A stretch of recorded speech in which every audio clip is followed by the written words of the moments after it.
Kencang.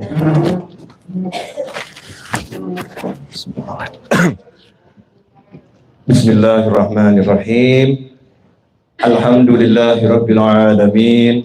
Allahumma shalli wa sallim ala sayyidina Muhammadin miftahi babi rahmatillah adada ma fi ilmillah salatan wa salaman daimain bidawami mulkillah wa ala alihi wa sahbihi.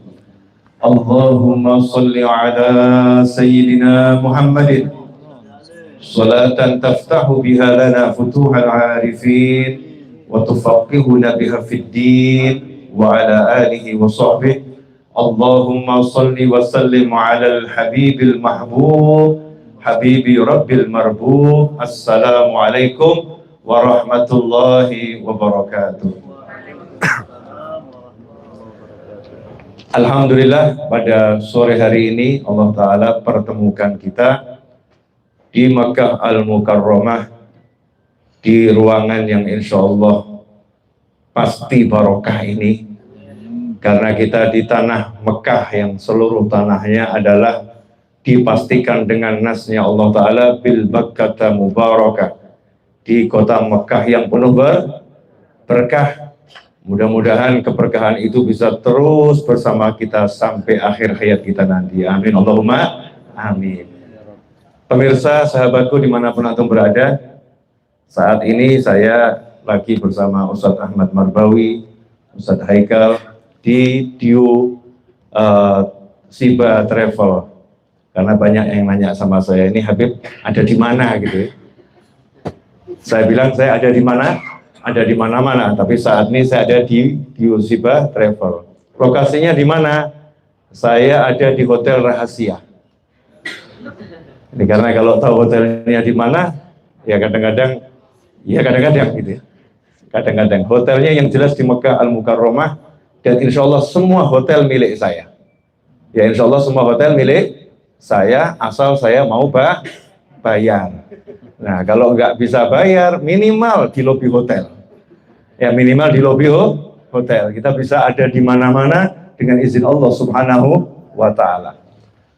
Sebelum saya memulai kajian ini, saya minta satu Al-Fatihah, karena kebetulan tadi sekitar pukul 1:30 waktu Mekah atau 5:30 waktu Indonesia bagian Barat, satu-satunya bibi saya meninggal dunia. Jadi saya minta doanya ya, semoga beliau ditempatkan rohnya bersama para nabi, para siddiqin, para syuhada dan para sholihin, dijadikan kuburnya sebagai taman-taman surga. Begitu pula orang-orang tua kita yang telah tiada. Al-Hadiniyah, Al-Fatihah. A'udzu billahi minasyaitonir rajim. Bismillahirrahmanirrahim. Alhamdulillahirabbil maliki yaumiddin. Iyyaka na'budu wa iyyaka nasta'in. Ihdinas siratal mustaqim. Nah, makanya saya ambil tema berbekallah. Ya, ambil tema berbekallah, karena manusia itu nggak ada yang ngerti kapan finishnya, kapan berakhirnya, kapan, kalau bahasa almarhum ayah saya, selesai kontraknya di dunia. Karena kita hidup di dunia ini seperti kontrak rumah. Ya, kontrak rumah, ada yang kontraknya setahun, ada yang kontraknya 2 tahun, ada yang kontraknya 5 tahun. Ya, nggak ada memiliki di dunia ini. Semuanya hanya kontrakan. Setelah kontrakannya habis, maka yang punya rumah minta itu ya, silahkan kamu keluar. Nah, keluar dari dunia itu cuma satu tempat kembalinya, alam akhirat. Ya, alam akhirat. Yang akan kita bawa apa? Yang dibawa tentunya bekal. Ya, tentunya bekal. Seorang sahabat bernama Abu Darda radhiyallahu ta'ala anhu, suatu ketika kedatangan tamu sahabat-sahabat yang lain di rumahnya. Ya, sahabat-sahabat yang lain di rumahnya. Nah, Abu Darda radhiyallahu anhu ini rumahnya dilihat kok kosong, nggak ada perabotannya. Sangat-sangat sederhana. Sehingga ketika malam hari, tamu-tamunya ini kedinginan. Nggak ada selimut ya, kedinginan. Nah, kebetulan kamarnya Abu Darda itu nggak ada pintunya, jadi cuman pakai kain. Ya, sehingga tamunya sempat nggak sengaja lihat kalau Abu Darda itu berselimut, pakai selimut. Ya, pakai selimut. Nah, berbincanglah tamu-tamunya ini. Wah ini kita ini tamu nih punya hak, mestinya minta sama tuan rumahnya selimut nih. Minta selimut sama tuan rumahnya, biar kita nggak kedinginan. Dan rupanya obrolan ini didengar sama Abu Darda radhiyallahu ta'ala anhu. Ya maka beliau pun keluar, terus ngomong sama tamunya, mohon maaf ya, saya nggak bisa menyediakan selimut. Ya ini, ya punyanya cuma satu ini, dan saya pakaiannya cuma dua. Jadi kalau satu dicuci, ya selimut ini gantinya buat nutupi.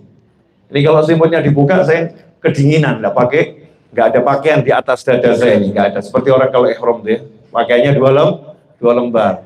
Ini selimut ini penggantinya. Jadi mohon maaf, saya nggak bisa menjamu kalian dengan baik. Nah, terus ditanya sama tamunya, loh kamu ini kan ya kerja, kamu punya duit, kemana semua ini ya? Kemana semua ini? Maka dijawab sama Abu Darda radhiyallahu ta'ala anhu, saya itu punya satu rumah. Rumahnya di atas gunung, ya rumahnya di atas gunung, di atas sana itu. Nah, karena saya sama istri berencana mau pindah ke sana, maka tiap hari saya angsur ngirim barangnya. Tiap hari saya angsur ngirim barangnya. Karena kalau sekali boyongan itu berat bawanya, susah. Jalannya terjal. Ya jalannya terjal, nanti susah. Maka setiap kali saya punya sesuatu, langsung saya kirim ke sana. Punya sesuatu, saya kirim ke sana. Nanti kalau waktunya pindah, biar enteng. Cukup orangnya berangkat, nggak usah bawa barang. Ibarat jamaah haji itu, koper besarnya, koper kecilnya udah dikirim. Masuk pesawat, cuman bawa mungkin tas kecil ya. Tas kecil, nggak usah bawa tas kecil, dompet gitu aja. Nggak bawa bahkan cabin, nggak bawa, ya bagasi nggak bawa, karena semua udah dikirim. Kira-kira naik pesawat model begitu enak atau nggak enak? Enak, nggak ribet ya, nyantai. Waktu pemeriksaan juga lancar saja. Nggak ada ribet-ribet, karena nggak ada yang dibawa. Maka saat itu tamu-tamunya ini, para sahabat yang lain bertanya, radhiyallahu ta'ala anhum ajma'in, rumahmu tuh di mana? Kita juga pengen tahu isinya seperti apa. Dijawab, rumah yang saya siapkan di surga. Jalan ke surga itu begitu terjal. Makanya dari sekarang saya kirim dulu, biar nanti kalau saya pindah ke sana udah lengkap perabotannya. Dan kalau saya meninggal dunia, nggak banyak pertanyaan, karena memang nggak ada yang saya tinggalkan. Ini pola berpikir cerdas para sahabat radhiyallahu ta'ala anhum ajma'in yang mengerti hakikat hidup. Jadi hidup ini bukan untuk tinggal di sini, tapi ini tempat ngambil, kemudian dibawa ke sana, dikirim ke sana. Makanya kata para ulama, coba perhatikan tuh kain kafan ya. Kain kafan itu alhamdulillah nggak ada kantongnya. Kalau kaosnya jamaah umroh ada kantongnya. Betul ya? Kaosnya jamaah umroh ada kantongnya di depan tuh buat naruh barang ya. Bahkan kita pun kalau sa'i, Safa Marwah, tawaf, kita pakai pakaian ihram, itu pun masih bawa tas. Tapi kalau jenazah pakai kafan, nggak ada kantongnya. Artinya apa? Nggak ada yang kamu bawa, semua kamu tinggal. Yang kamu bawa yang sudah kamu kirimkan. Kalau nggak sempat ngirim ya repot. Nggak sempat ngirim ya repot. Nah, kecerdasannya para sahabat radhiyallahu ta'ala anhum ajma'in, para ulama, dengan konsep berpikir yang dikirim itu yang nanti akan kita nikmati, yang nggak kita kirim ini tanda tanya. Kalau sama ahli waris dipakai untuk taat, ya kita akan menikmati. Tapi kalau sama ahli waris dipakai untuk maksiat, naudzubillah min dzalik, ngeri sedap itu ya. Naudzubillah min dzalik. Karena itu dikatakan hartamu adalah apa yang kamu keluarkan itu. Yang kamu keluarkan itulah hartamu. Yang disimpan bukan milikmu. Kalau engkau meninggal dunia itu milik ahli waris. Tapi yang dikeluarkan itu yang hakikatnya milik kita. Nggak akan berkurang. Yang harta yang disedekahkan, memang betul nggak akan berkurang. Justru ketika disedekahkan itu harta kita nambah. Catatannya di alam sana nambah, dan sebetulnya di dunia pun akan ditambah oleh Allah Subhanahu wa ta'ala. Berbekallah. Nah, insya Allah ya kita semua harapannya panjang umur, betaatillah, sehat walafiah ya. Ya, harapan nanti meninggal di Mekah atau Madinah, tapi jangan sekarang. Ya, setelah nanti haji yang ke-20 kali atau yang ke-30 kali, umrah yang ke-50 kali, tempat yang terbaik untuk meninggal itu Mekah atau Madinah, itu tempat yang terbaik. Cita-cita meninggal di Mekah, meninggal di Madinah, tapi jangan tahun ini. Ya, panjang umur dulu. Karena Nabi mengatakan SAW, sebaik-baik orang adalah man tala umruh wa hasuna amaluh.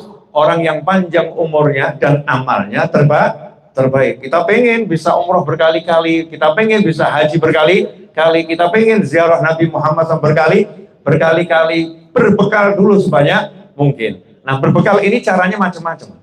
Ya, nah ini khusus untuk kawan-kawan yang sedang menunaikan ibadah haji bareng saya ini. Saya cuma pengen pesen, jangan pernah memaksakan diri. Jangan pernah memaksakan diri.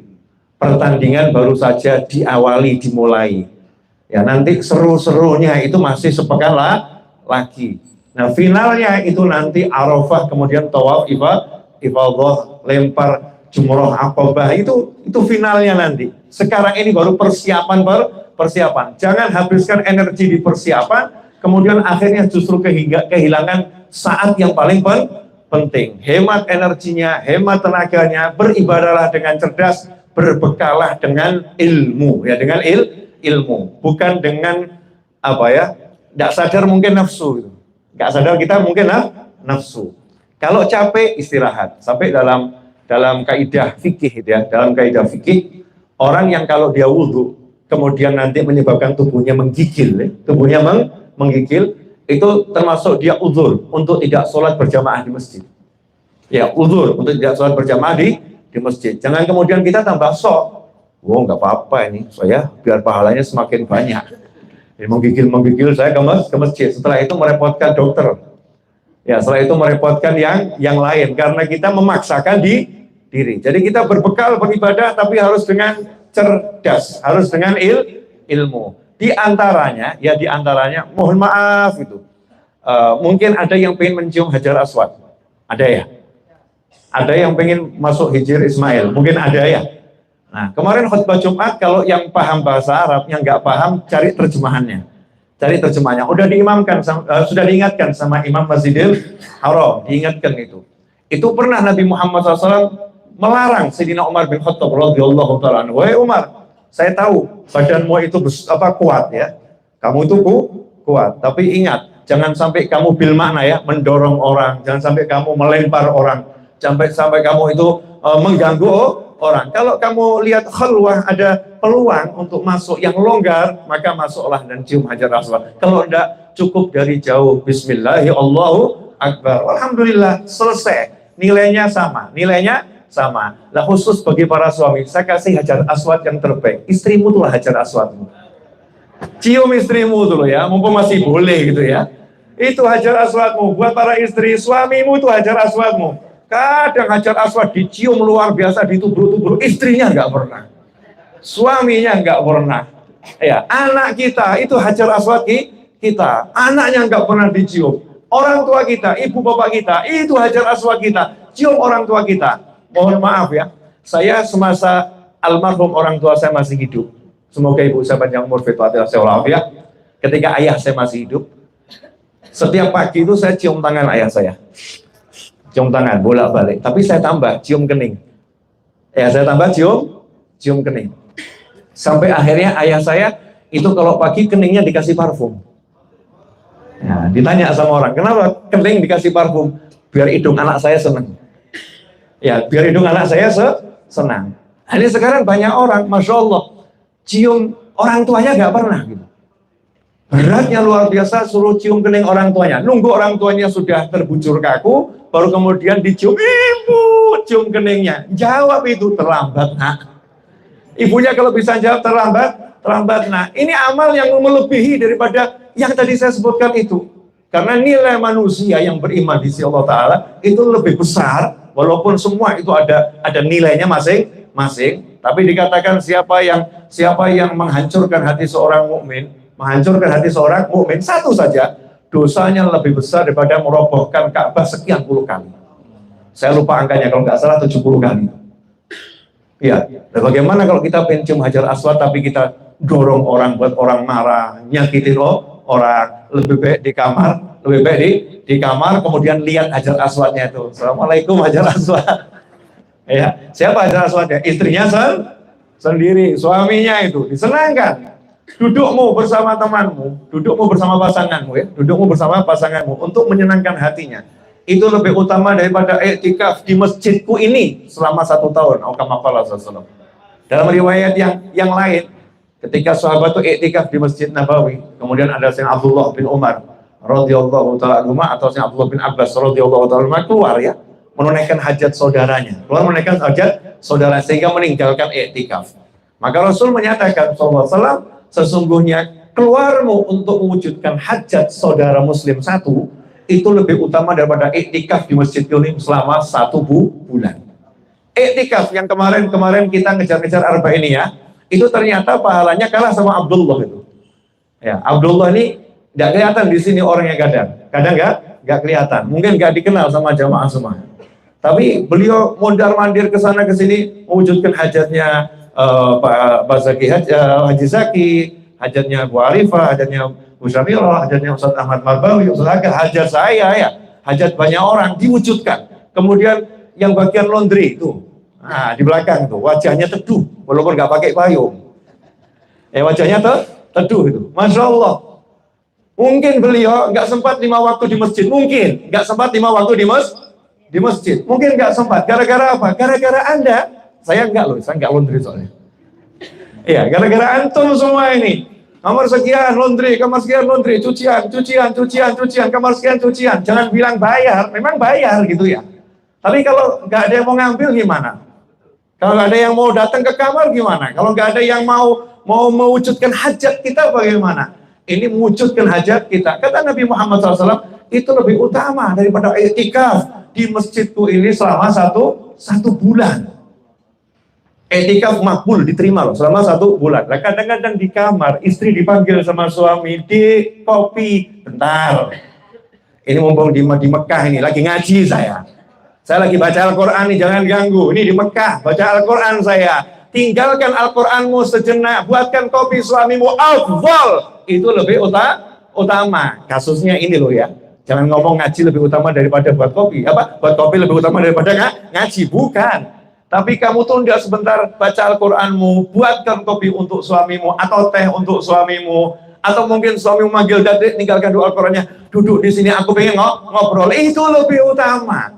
Jadi berperkara dengan cara yang cerdas, bukan dengan nafas, bukan dengan nafsu, ya, tapi dengan al-qalb, dengan jiwa, dengan ruh, bil ilm, dengan ilmu. Karena itulah al-ulama, para ulama itu yarfa'illahu alladhina amanu minkum walladhina utul ilma darajat. Orang-orang yang beriman dikasih pangkat sama Allah Ta'ala. Semua jamaah haji ini punya pangkat. Yang punya pangkat karena orang-orang beriman.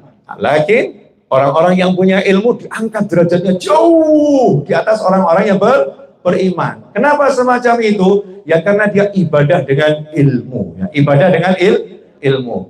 Ya, ini apalagi petugas-petugas haji itu, masya Allah, ada yang nuntun orang yang lagi sakit, kemudian dia tidak bisa berlari ya, tidak bisa berlari, kurang sehat. Dia tuntun, dia antarkan, semua kegiatannya akhirnya hilang. Dia nggak bisa baca Al-Quran, dia nggak bisa zikir banyak, dia nggak bisa iktikaf di masjid, dia nggak bisa sampai masuk ke depan Ka'bah, nggak bisa. Mungkin dia cuma di hotel, tapi ini wujudkan hajat seorang mukmin, ini bantu seorang mukmin, ini pahalanya luar biasa. Jangan sampai karena ya kita mengejar sunnah-sunnah yang wajib justru hilang. Nah, ini makanya menjelang Armina ini saya mau ingatkan mereka berbekal lah, tapi bekalnya dengan cerdas. Siap ibu-ibu? Ibu-ibu siap? Buatin kopi suaminya siap? Bu? Ya buatin teh suaminya siap?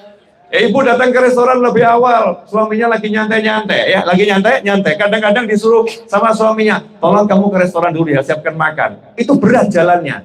Tapi kalau disuruh ke masjid duluan, cepatnya luar biasa. Suruh ke masjid duluan, cepetnya luar biasa. Seakan-akan ke masjid ini ya lebih utama daripada dia disuruh suaminya pergi ke restoran nyiapkan makan. Memang betul ke masjid utama, tapi kalau menyiapkan makan untuk suami ya ini utamanya luar biasa. Mohon maaf ya Bu, karena yang ngomong suami, jadi saya mengunggulkan suami dulu. Tak sabar, ada bagiannya Pak, nanti dulu. Ada saatnya para suami juga diajar. Kadang-kala ini suami yang merokok ini, masya Allah. Suami yang merokok, diajak duduk sama istrinya. Mas, tolong Mas, duduk di sini sebentar saja.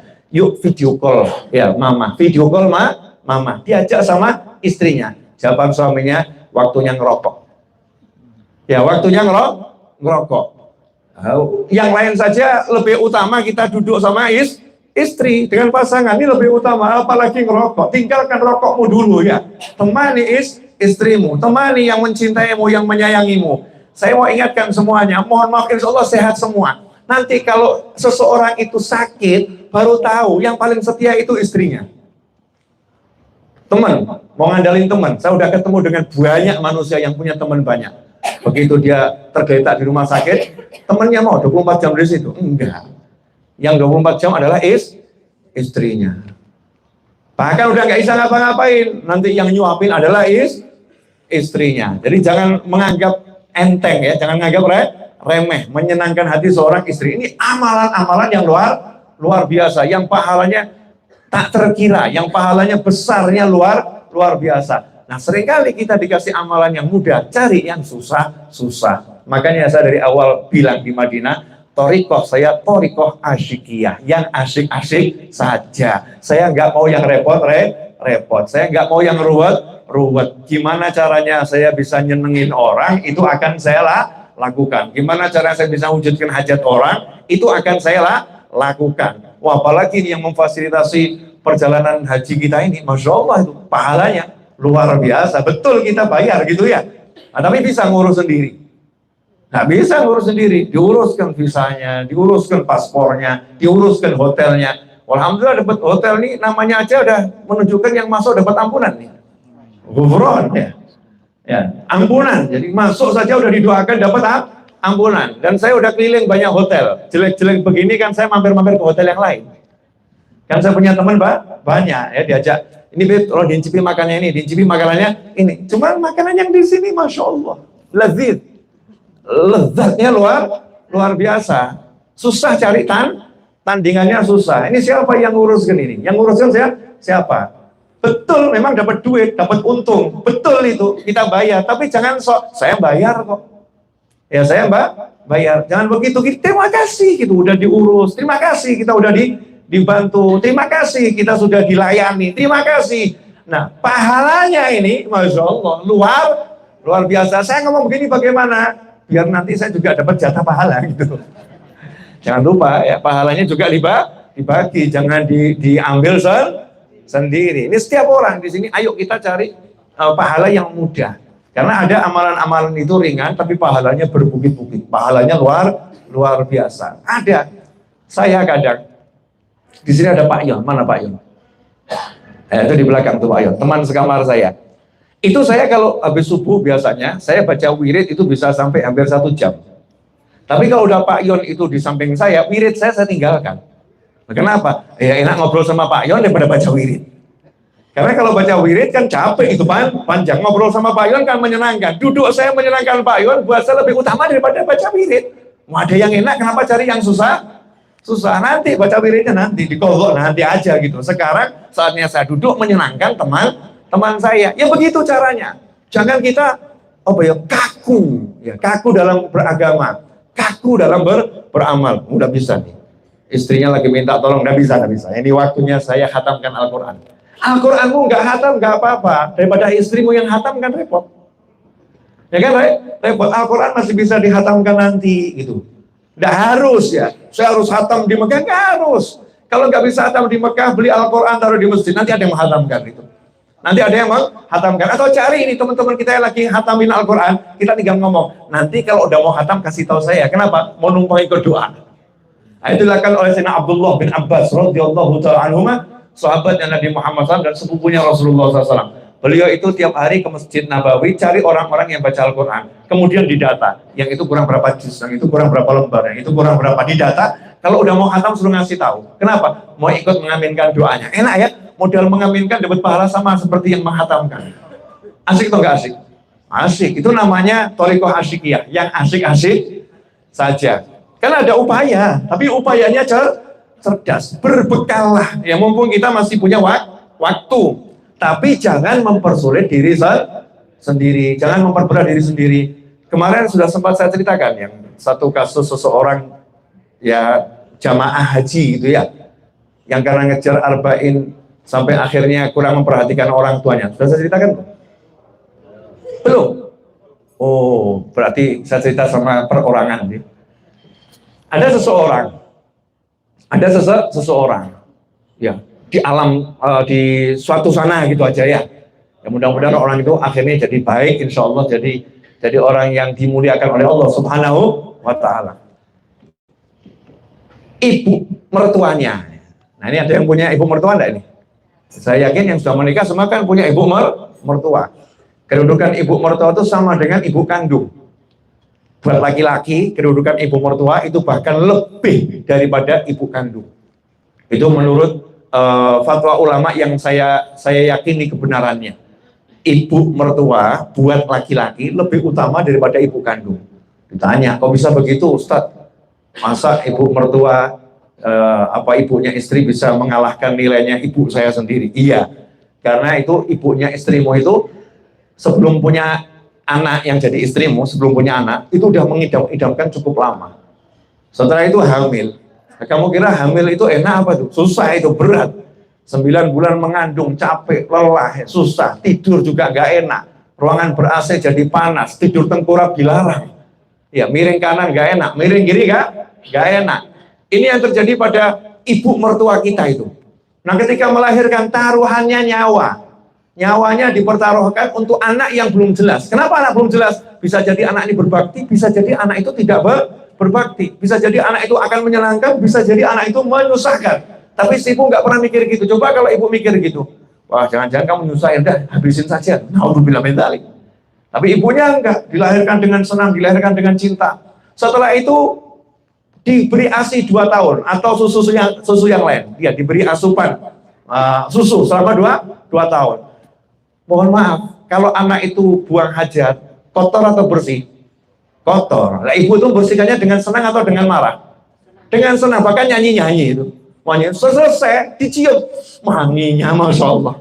Ya, dikasih bedak atau apa, pantat kita itu dicium oleh ibu nih. Ibu-ibu nih ya, mbak-mbak ini dulu sama ibunya pantatnya diciumin itu. Masya Allah. Nah, setelah itu anaknya disekolahkan, diantarkan, dijemput, sampai kuliah pun dipantau. Tiba-tiba datang seorang pria melamar. Bu, saya minta, bapak saya minta anak ibu, dikasihkan. Gak pernah orang tua ini ngomong, oke, saya terima lamaranmu, tapi yuk kita buat perhitungan dulu. Ini biaya mengandung 9 bulan sekian. Biaya menyusui 2 tahun sekian. Biaya antar jemput capek susahnya saya sekian tahun sekian. Biaya dan satu lagi biaya pertaruhan nyawa, mau kasih harga berapa saya? Ada enggak ibu begitu? Enggak ada. Diterima dengan senang hati, bahkan dipanggilkan ulama, dipanggilkan tokoh masyarakat, dibuatkan pesta pernikahan yang begitu indah, yang begitu syahdu, diserahkan anaknya. PN nih buat kamu. Ini buat kamu, diserahkan dulu. Baik atau enggak baik itu? Baiknya luar biasa. Terus suatu hari suami ini ngomong sama anaknya, ya sama istrinya ya, ngomong sama istrinya, awas ya kamu kalau sampai main-main ke rumah ibumu. Ini suami model begini enaknya diapakan ini? Jadi kalau sambel diulek gitu ya, dirajang diulek mungkin sama ibu-ibu ini kalau lagi the power of mak-mak sebel gitu ya. Ini mantu begini bisa diulek karena nggak tahu terima kasih. Karena itu dikatakan berbakti pada ibu mertua itu nilainya itu lebih besar daripada ibu kandung kita. Karena ibu kandung kita ngelahirin kita, nggak nyalahkan kita pada orang lain. Nah ini ibu mertua kita, anaknya diserahkan loh ya, nggak pakai apa-apa, udah ambil gitu aja. Nah ini Alkisah, ada seorang menaikkan ibadah haji, kemudian dapat pelajaran dari mungkin ustadz, mungkin dari YouTube, dari mana, pentingnya sholat arba'in, 40 waktu di Masjid Nabawi. Ibunya pingsan, ibu mertuanya pingsan. Dikasih tahu sama tim dokter ya, nah, ini kalau ibu mertuamu harus dibawa ke rumah sakit. Ditunggu siuman, dicek gula darahnya ternyata rendah. Ya harus dibawa ke rumah sakit. Jawaban menantunya, ini sudah mau masuk waktu zuhur. Kalau saya antarkan ibu mertua saya, nanti saya kehilangan arba'in. Nanti saya gagal arba'innya. Ini memang ibu saya ini ganggu saya saja, ganggu ibadah saya. Saya mau nanya, kira-kira perasaan Anda gimana? Kira-kira bagaimana itu ya? Akhirnya dipaksa sama dokter, ya udah berangkat sekarang pokoknya. Berangkat sekarang dibawa ke rumah sakit, terus istrinya suruh tinggal, dah kamu urus ibumu ya, aku mau balik ke masjid, mau ngejar arba'in. Jangan sampai arba'inku gagal. Jangan sampai arba'inku gagal. Jadi terus menganggap ibunya ini beban, ibunya ini yang menyusahkan, ibunya ini ganggu ibadahnya. Lupa kita nih, ibadah terbaik kita adalah melayani orang tua, birrul walidain. Orang yang menunggu seseorang di rumah sakit, kalau nggak ada yang menggantikan, dia nunggu di rumah sakit, nggak ada yang menggantikan, dan itu hari Jumat, dan itu laki-laki, maka kewajiban Jumat gugur baginya. Dia tidak wajib sholat Jumat, tapi wajib sholat duhur. Kenapa? Karena yang ditunggu ini membutuhkan dia. Kalau ditemani jadi sehat, ditemani jadi semangat. Kalau ditinggal nanti tambah sakit. Maka buat orang ini tidak wajib sholat Jumat saat itu buat dia. Demi menjaga orang biasa loh nih ya. Mungkin kakaknya, mungkin adanya, bukan ibunya. Apalagi ibunya. Ya, ibu mertuanya, ibu kandungnya. Nah, kita harus tahu nih, kalau sampai dalam kondisi tertentu, kok tiba-tiba suami minta ditemenin, udah kamu nggak usah ke masjid dulu. Temenin aku di kamar. Ya, aku lagi capek. Jangan sampai istri komentar, sudah di Mekah kok kamu di kamar aja, nggak ngajak ke masjid. Atau sebaliknya, istrinya lagi sedih, ya pikirannya lagi nggak enak, badannya lagi nggak enak, ngomong sama suaminya, tolong mas kamu di kamar dulu ya, temani aku. Jangan kemudian suami mengatakan, udah yang sabar, jangan banyak ngomel, bla bla bla bla bla bla bla ya. Ini mumpung di Mekah, aku harus ke masjid. Ini semua nafsu, itu bukan ibadah, itu bukan ilmu, itu bukan ilmu. Nah perjuangan kita ini panjang, ya masih panjang, berbekalah tapi dengan cara-cara yang cerdas, cara-cara yang smart, cara-cara yang menyenangkan. Dan modal paling utama adalah husnudzon, prasangka baik. Kalau kita nggak punya prasangka baik, susah. Ya, jangan pernah mikir yang jelek, mikir yang baik-baik saja, mikir yang enak-enak saja, mikir yang asyik-asyik saja. Pokoknya prasangka baik. Sekali kita berpikir yang buruk, maka yang terjadi seperti yang kita pikirkan. Naudzubillah min dzalik. Almarhum guru saya pernah ngasih contoh. Jadi beberapa puluh tahun yang lalu guru saya umroh. Ya guru saya umroh. Kemudian beliau naik mobil menuju satu lokasi di Mekah. Nah waktu noleh itu di luar kelihatan ada orang yang rambutnya panjangnya luar biasa. Laki-laki rambutnya panjang. Guru saya cuma ngebatin, nggak jelekin. Di Mekah kok ada ya laki-laki rambutnya sepanjang itu. Nggak jelekin, cuman ngomentari kok ada di Mekah laki-laki yang rambutnya sepanjang itu. Mobil ini kemudian melaju sampai lokasi, laki-laki itu sudah ada di samping mobil guru saya, noleh sambil senyum. Noleh sambil senyum gitu ya. Guru saya kaget, loh dari mana dia tadi ini? Wong dia jalan. Saya naik mobil, saya sampai lokasi, udah di samping parkiran, kemudian noleh sambil senyum. Untuk ngasih apa pelajaran? Hati-hati dengan hati. Hati-hati dengan hati. Gerakan hati kita itu dipantau oleh Allah Subhanahu wa ta'ala. Kita disuruh mikir yang enak-enak, mikir yang baik-baik. Dan saya sungguh heran, disuruh mikir enak kok nggak bisa, sukanya mikir yang nggak enak. Itu anehnya luar biasa. Mikir enak itu kan mudah sebetulnya. Nanti begini, mikir yang enak-enak, mudah. Tapi kok justru kita lebih suka berpikir yang nggak enak. Nah itu karena apa? Gak berprasangka baik kepada Allah, gak prasangka baik kepada hamba Allah Subhanahu wa ta'ala. Husnudzon. Dengan husnudzon, maka kita akan mendapatkan banyak kemudahan. Ya banyak kemudahan. Saya alhamdulillah, masya Allah duduk di sini seneng saya. Modalnya ya memang seneng hatimu.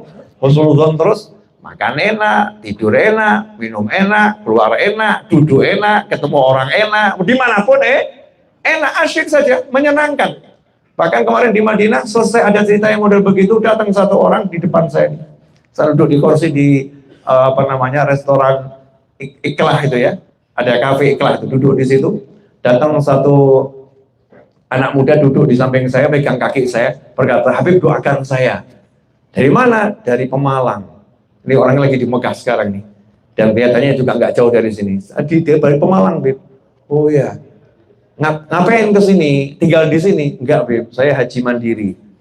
Sama siapa? Sendiri, Beb. Kok sendiri kenapa? Ibu saya umurnya 75 tahun ikut haji reguler. Dan ini bukan orang kaya ya, ini orang super pas-pasan ya, super pas-pasan. Ibu saya haji reguler, umurnya 75 tahun, naik kursi roda. Saya udah berusaha daftar untuk jadi pendamping, tapi gagal. Maka saya berjuang, Beb, biar bisa nemeni ibu saya. Kesian, Beb, saya pengen birrul walidain.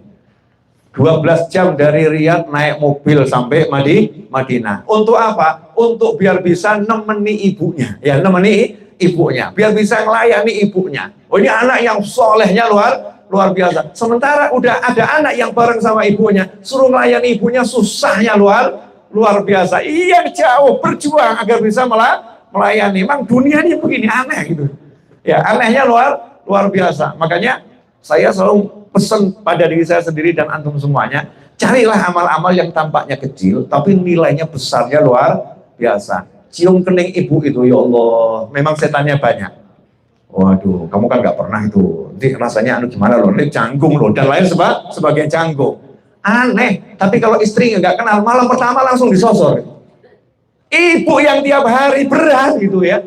Tapi suami istri yang baru kemarin nikah, ya selesai masuk kamar, Masya Allah, luar biasa. Cium manapun sanggup. Tapi ibunya sendiri, ayahnya sendiri, beratnya luar biasa. Kenapa? Karena ada ridhollah fi ridhol walidain, suhtullah fi suhtil walidain. Ridhonya Allah bergantung ridhonya orang tua, marahnya Allah bergantung marahnya orang tua. Man asbaha murdian li, man asbaha murdian li wa musqitan li walidain fa ana anhu sakhit, wa man asbaha musqitan li wa murdian li walidain fa ana anhu radin, atau kama qala sallallahu. Dalam hadis qudsi disebutkan, barang siapa berpagi hari membuat aku senang, berbagi hari buat aku senang, sementara dia membuat murka orang tuanya.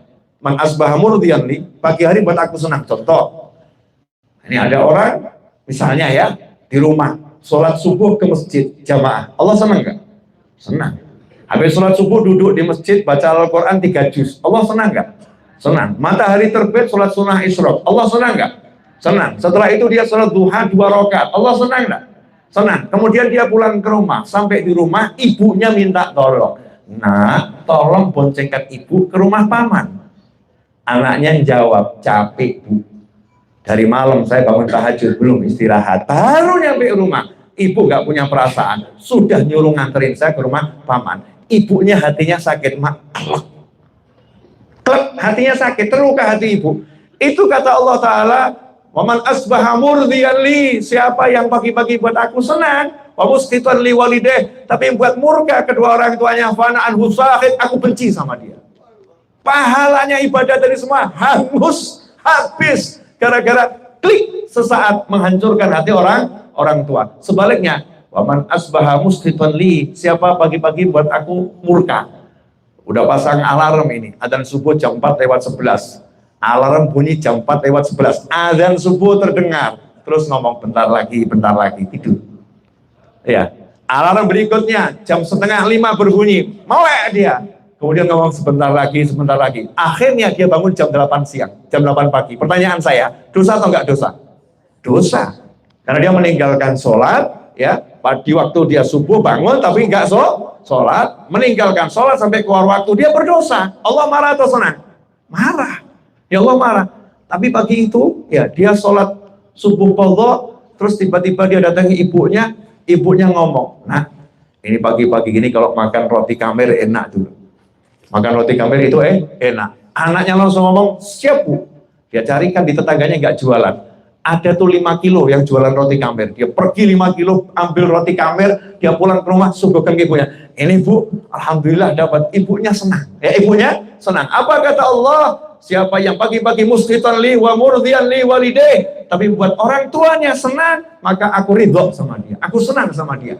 Dosanya itu tadi diampuni sama Allah Ta'ala karena besarnya pahala sama orang tua, menyenangkan hati orang tua itu luar biasa. Nah, termasuk sekarang ini, mumpung kita di Mekah, jangan lupakan doa sama orang tua kita yang masih hidup maupun yang meninggal dunia. Termasuk di antara menyambung hubungan dengan kerabatnya orang tua kita, itu bagian dari berbakti sama orang tua. Lakukan amal-amal yang tampaknya kecil, ringan, mudah, mungkin just say hello, mungkin hanya sekedar video call, ya paman gimana kabarnya, paman kita, bibi kita, itu pahalanya luar biasa. Tapi yang begitu seringkali kita terlewatkan, ya. Akhirnya kita nyesal. Ya akhirnya nanti kita rugi karena kita kurang pandai mengelola amal. Manajemen amal itu lebih penting daripada manajemen fulus. Duit nih kalau nggak dikelola nanti habisnya tuh nggak pas, betul ya? Nah ini amal ini kalau nggak dikelola, amal itu nggak bisa menghasilkan pahala yang besar dan akan habis dengan sendirinya karena digerogoti dengan dosa-dosa yang lain. Naudzubillah min dzalik. Insya Allah saya udah bicara kurang lebih 35 menit kalau saya nggak salah. 40. Saya sudah perkiraan ya. Bukan 35 nih, 40 menit. Terasa nggak 40 menit? Enggak, lah wong ngantuk. Kalau ngantuk nggak terasa ini ya. Yang di depan saya persis ngantuk. Sampai gitu huyung-huyung ya. Nggak terasa ini 40 menit. Ya mungkin ada yang tidur itu rezeki. Nggak apa-apa tidur di pengajian ya. Saya setuju dengan orang yang tidur di pengajian. Jadi lebih baik tidur daripada setengah-setengah. Akhirnya yang diterima informasinya nggak benar. Lebih baik kalau ngantuk tidur saja. Karena tidur itu kata orang Arab Ja'al Malik, datang raja. Tidur itu raja. Jangan sekali-kali berusaha ngelawan raja. Gak mungkin menang. Jadi kalau tidur datang raja kamu datang, siap saya nurut. Ya saya mau tidur itu bagus ya. Jadi nggak jadi masalah. Nah mudah-mudahan 40 menit penyampaian ini barokah, manfaat. Tapi saya ingatkan sekali lagi, pokoknya jangan capek, nggak usah pengen ada di depan Ka'bah, desak-desakan sama orang di pelataran itu softnya nyambung, nggak jadi masalah. Yang penting jangan lelah. Ingat kita mau haji ya, kita mau haji. Nanti Arafah, ya nanti mabit di Mina, lempar jumroh, itu perjuangan yang sebenarnya. Jangan bilang saya nggak nafsu makan, nggak nafsu makanlah. Ya dipaksakan makan, tapi ya jangan 5 piring, jadi penyakit nanti. Oh, ini banyak yang lupa nih makan di sini enak. Itu teman saya Pak Budi itu yang satu kamar sama saya, masya Allah, sampai gelangnya nggak muat lagi. Gelang nggak muat, wah bahaya nih kalau makan di restoran terus kita makan di luar saja. Kenapa? Wah jadi lupa saya sering mondar mandir, bangun duduk, makanannya enak, udah mau makan di luar aja yang sekali bangun ya nanti duduk nggak bangun lagi. Kalau di sini maunya bangun duduk. Akhirnya berusaha ngelepas gelangnya dengan segala teknik bisa, kemudian diganti ukuran yang besar. Ini udah mulai kenceng lagi itu. Ya udah mulai mau kenceng lagi. Pokoknya paksakan makan, jangan bilang nggak nafsu, karena kita butuh energi, ya butuh energi yang besar dan terutama hatinya senangkan. Sebab kalau hati itu nggak senang sedikit, tubuh kita akan hancur. Tubuh kita akan jadi nggak enak. Dan yang sebagai penutup, hargai setiap orang yang bekerja bersama kita di sini nih ya. Ini ada mutawif ya. Mutawif ini kadang-kadang kan cuma duduk gitu ya. Yang itu cuma duduk. Ya kamu lihatnya duduk, kita lihatnya duduk. Waktu dia kerja kita nggak lihat. Ya waktu dia kerja kita nggak lihat. Saya punya cerita menarik dari Pak Yon, boleh ya? Ini Pak Yon sama Pak Rohman ini termasuk suri teladan saya itu. Pak Rohman tuh umurnya 75 tahun, tapi salah satu jamaah kita yang termasuk bersemangat. Ya umur 75 tahun berangkat sendiri, nggak ada yang nemeni, begitu datang yang dicari masjid ya, nggak peduli ada teman nggak ada teman, pokoknya jalan saja. Itu Pak Rohman. Nah, rupanya dapat teman Pak Yon itu.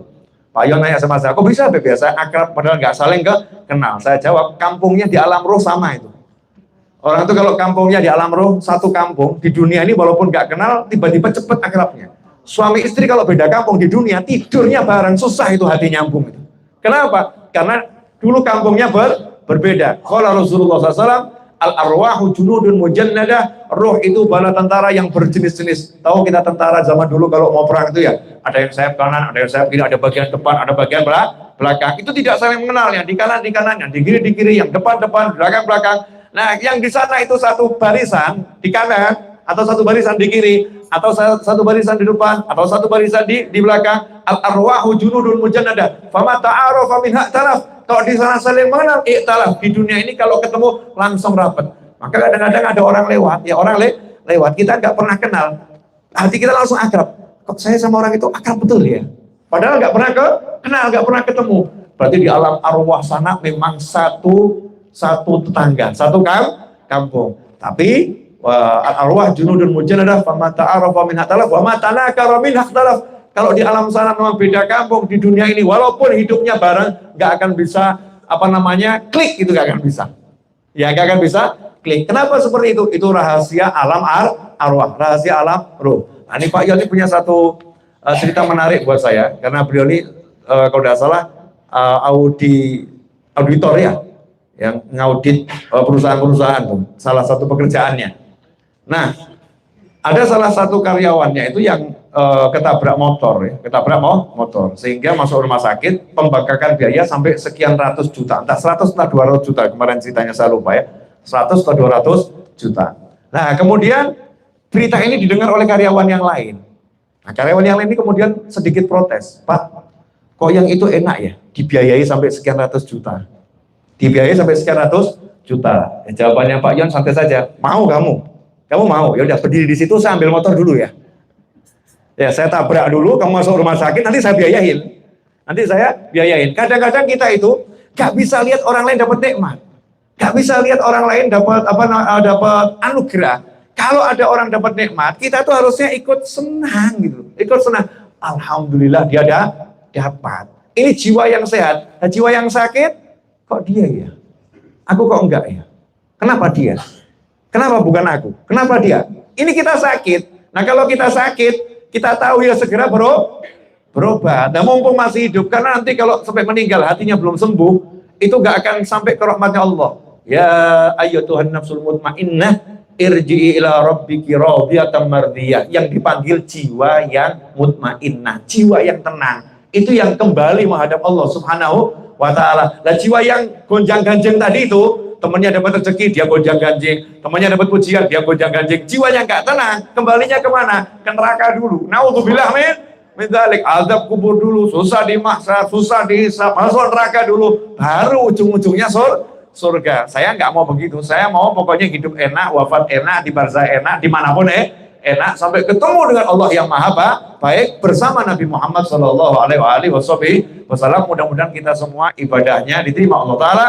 Hidup kita enak, ibadah kita enak, pikiran kita enak, badan kita enak, semuanya menyenangkan. Nanti perjalanan enak semua sampai kembali ke tanah air kita dalam keadaan yang lebih enak dari sebelumnya, sehingga hidup kita terus syukur dan mudah-mudahan semuanya hajinya mabrur insyaallah. Ya, hajinya mabrur, umrohnya makbulah, dan maghfuran wa tijaratan lan tabura, dan insyaallah kita bisa kembali lagi ke Mekah, kembali lagi ke Madinah, gak usah mikir usia kita, pokoknya niat saja, insyaallah kembali sehat wal afiyah bersama orang-orang yang kita cintai dalam ridhonya Allah Subhanahu wa ta'ala. Asyraqal badru alaina wa ikhtafa badru tamami mithla husni ma ra'ayna fil iraqani wasyami rabbi faj'al mustama'na ghayatu husnul khitami waqtina ma qad sa'alna min atayakal jisami wa krimil arwah minna bi liqa khairil anami wa blighil muhtara anna min salatin wa salami walhamdulillahi rabbil alamin. Wassalamualaikum warahmatullahi wabarakatuh.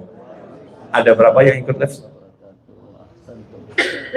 518 ya, sekitar 518 itu ikut live streaming bareng ya, dari berbagai wilayah di tanah air. Ada yang di luar negeri, ada yang di Singapura, ada yang di Malaysia. Nah, itu nanti akan terus berjalan, angkanya akan nambah, manfaatnya akan tersebar. Terus ini Bu Arifah nggak mau bagi pahala, ya saya tuntut di akhirat ya, ini kan pahalanya ke beliau semua gitu ya, sampai di akhirat nggak bagi pahala sama saya cari Bu Arifah lupa sama saya gitu. Ini kita harus bagi pahala. Saya udah bilang sama semua teman saya, pokoknya kita ini bagi hasil. Urusan akhirat bagi hasil. Pahala milik berjamaah. Makan aja bareng-bareng, masa pahalanya nggak bareng-bareng? Orang sholat berjamaah itu pahalanya kan berjamaah. Imamnya dapat pahala, makmumnya dapat pahala karena berjamaah. Kalau sholatnya sendiri-sendiri itu lain urusannya. Hakadha walakum minkum. Waktu saya kembalikan kepada Ustaz Ahmad Murtala. Assalamualaikum.